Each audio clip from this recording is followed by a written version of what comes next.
Hi, everyone! Welcome back to our TOEFL studies. I'm excited to see you here.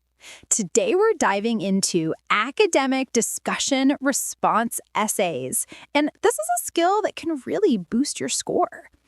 Our focus today is on how to answer a question fully without repeating yourself. Yes, that tricky trap that can make your essay feel redundant. I will also show you how to generate relevant ideas quickly so you never run out of things to say. Here's today's question and 2 responses in the question. Professor, should public transportation be free and funded by tax money? Kelly, no. Taxes are already too high, and people need that money for their own personal use. Paul, yes. Free public transportation could reduce pollution and encourage more people to use it. Let's first look at how to write an agreement-style essay. When you agree, you need to have your own reason that's different from the reasons already given by the students in the question.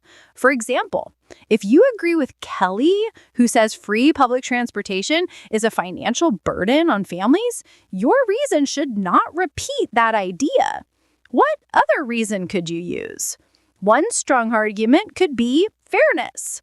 If some people don't use public transportation, or if their workplace isn't near a bus or subway route, then it's clearly unfair for them to pay taxes to support something they don't benefit from.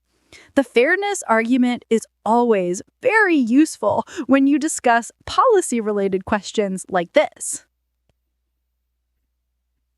I agree with Kelly that making public transportation free through tax money isn't a good idea.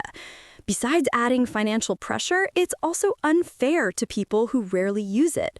For example, I hardly ever take the bus because I live close to my workplace and usually walk or bike.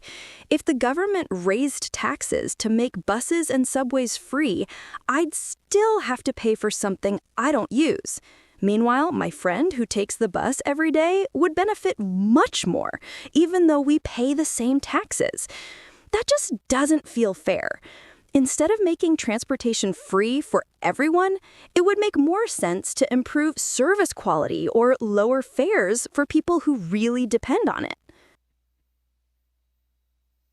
Okay, everyone, let's take a closer look at this essay and highlight some organization words and phrases that you can use in your own writing. These are the building blocks that make your essay clear and easy to follow. First, stating your opinion. Look at this phrase, I agree with Kelly that. This is perfect for showing your position right from the start. It's simple, clear, and gets your point across immediately. Next, adding reasons. Words like besides and it's also are your friends here. They help you give multiple reasons without sounding repetitive. Now, giving examples. Use phrases like, for example. This is where you can show your ideas with a real-life situation, making your essay more convincing. Then, explaining personal experience or perspective. Phrases like, I hardly ever, or because I, or I'd still have to, let you connect the idea to your own life, which makes your argument stronger and more relatable.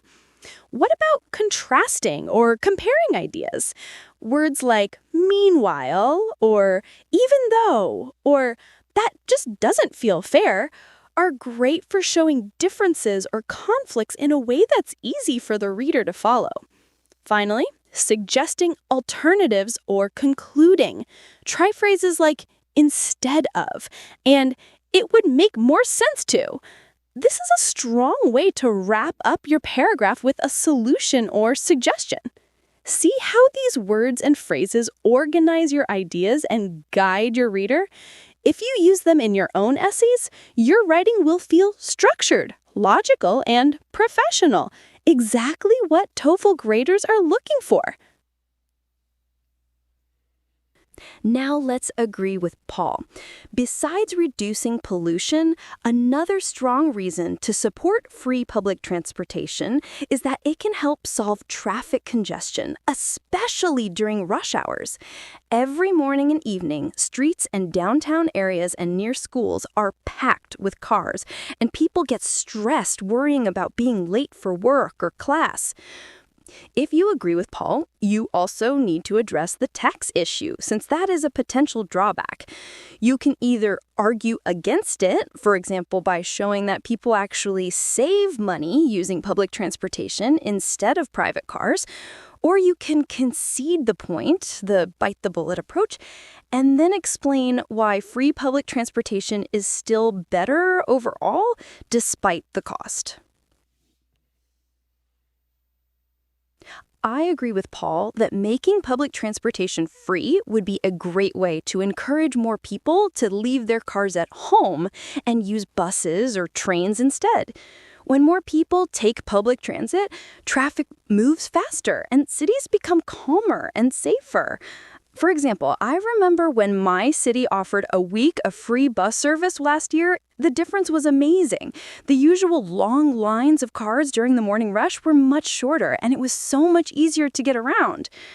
Of course, this would require funding through taxes, but if the result is less traffic, cleaner air, and less stress for everyone, I think it's worth it. Okay, everyone. Let's take a closer look at this essay and highlight useful organization words and strategies you can use in your own writing. These are the tools that make your ideas clear and persuasive. First, stating your position. Notice the opening. Making public transportation free would be a great way to encourage more people to leave their cars at home. Here, would is used instead of will, because we're talking about a hypothetical situation. Public transportation isn't free yet. This is a proposal. Would shows a possible outcome, not a certainty. Using will here would make it sound like it's definite, which is not accurate in a discussion about opinions or suggested actions. Next, giving reasons. When more people take public transit, traffic moves faster and cities become calmer and safer. This is a clear, logical way to support your position with reasons. Now, adding examples. For example, I remember when my city offered a week of free bus service last year. The difference was amazing. Using, for example, helps you illustrate your point with a concrete situation, making your argument more convincing. Then, explaining results or benefits. The usual long lines of cars during the morning rush were much shorter, and it was so much easier to get around. This phrase shows the positive impact of the idea in a way that's easy for readers to follow along. Next, acknowledging potential challenges. Of course, this would require funding through taxes. Mentioning possible objections shows that you're thinking critically, which strengthens your argument. Finally, concluding effectively. But if the result is less traffic, cleaner air, and less stress for everyone, it's worth it. This wraps up your paragraph by reinforcing your point and emphasizing the benefits.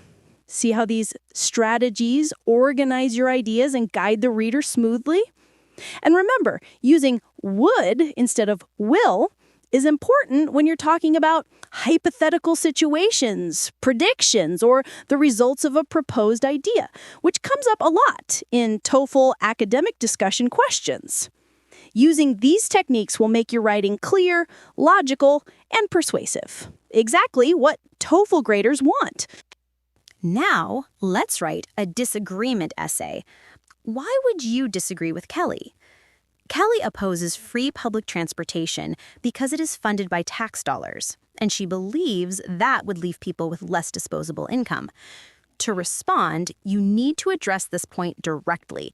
You can argue that, in reality, people may actually save money when free public transportation is implemented, since they spend less on gas, parking, and maintenance for their car. This way, free public transportation could increase disposable income rather than reduce it. I respectfully disagree with Kelly. She argues that free public transportation funded by taxes would leave people with less money to spend, but I think the opposite is true. For example, I usually spend around $150 a month on gas, parking, and maintenance for my car. Even if taxes increased to fund free public transportation, the cost per person would likely be much lower than what I already spend. In other words, the tax contribution is small compared to the money I save by not having to drive. So free public transit could actually increase my disposable income. In addition, free public transportation reduces traffic congestion and makes commuting less stressful, which benefits everyone. For these reasons, I believe free public transportation is a better solution than Kelly suggests. Okay, everyone. Now, let's look at this essay and identify the organization words and strategies that make it effective, especially how to disagree politely in your writing. First, stating your respectful disagreement. Notice the phrase, "I respectfully disagree with Kelly." This is a perfect way to disagree without sounding rude or confrontational. Very important in TOEFL essays. Next, acknowledging the other person's argument. She argues that free public transportation funded by taxes would leave people with less money to spend. Mentioning the other person's point first shows that you understand their perspective, which makes your response stronger. Now, giving reasons and examples. For example, I usually spend around $150 a month on gas, parking, and maintenance for my car. Using, for example, lets you support your argument with specific evidence, making it more convincing. Then, explaining the comparison or outcome. Even if taxes increased, the cost per person would likely be much lower than what I already spend. Phrases like, "in other words," help clarify your point and guide the reader through your reasoning. Next, adding additional benefits. In addition, free public transportation reduces traffic congestion and makes commuting less stressful, which benefits everyone. "In addition" is a useful phrase for adding extra reasons smoothly. Finally, concluding with your opinion. For these reasons, I believe free public transportation is a better solution than Kelly suggests. This wraps up the paragraph clearly, reinforcing your position while remaining polite. See how these phrases help you structure your essay, give examples, and disagree respectfully? Using them in your own writing makes your essay logical, persuasive, and polite. Exactly what TOEFL graders want. If you disagree with Paul, you need to counter his main point, that free public transportation will reduce pollution. Explain why pollution reduction is not a guaranteed or foreseeable outcome. For example, people may still drive because transit routes are inconvenient, and adding more buses or trains could create pollution from fuel or electricity use. By pointing out these uncertainties, you show that free public transportation may not necessarily achieve the environmental benefits Paul claims. I respectfully disagree with Paul. He argues that free public transportation would reduce pollution, but I think this is not necessarily true. First, even if buses and subways are free, many people may still choose to drive their cars because public transit routes may not be convenient for everyone, especially in suburban or rural areas. Second, adding more buses and trains to accommodate increased ridership could itself create pollution, since most public transit vehicles still rely on fuel or electricity generated from non-renewable sources.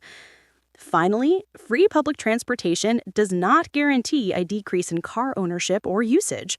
People may still use their cars for convenience, and the environmental impact might remain the same. Given that free public transportation comes from our tax dollars and pollution reduction is not guaranteed, it may not be the most effective solution. Okay, everyone. Now let's look at this essay and highlight the organization words and strategies that make it effective. First, stating respectful disagreement. Notice the phrase, "I respectfully disagree with Paul." This immediately signals your polite stance while showing that you will present a counterargument. Next, acknowledging the other person's point. He argues that free public transportation would reduce pollution. This shows that you understand the other perspective, which makes your disagreement more credible and professional. Now, giving reasons in an organized way. First, even if buses and subways are free, many people may still choose to drive their cars. Second, adding more buses and trains to accommodate increased ridership could itself create pollution. Finally, free public transportation does not guarantee a decrease in car ownership. Using first, second, finally helps you structure multiple reasons clearly so the reader can follow your argument easily. Then, explaining your reasoning in detail.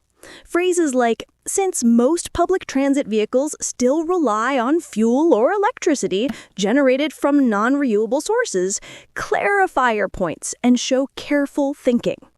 Finally, concluding with your opinion politely. Given that free public transportation comes from our tax dollars and pollution reduction is not guaranteed, it may not be the most effective solution. See how these words and strategies help you structure your essay, explain your points logically, and disagree politely? Using them in your own essays will make your writing professional, clear, and persuasive, exactly what TOEFL graders are looking for. That's a wrap for today. I hope you now have a clear understanding of how to write TOEFL academic discussion essays. Remember, Dr. Nanhi Burns's TOEFL courses are an excellent way to master essay organization and persuasive examples so you can confidently tackle any question.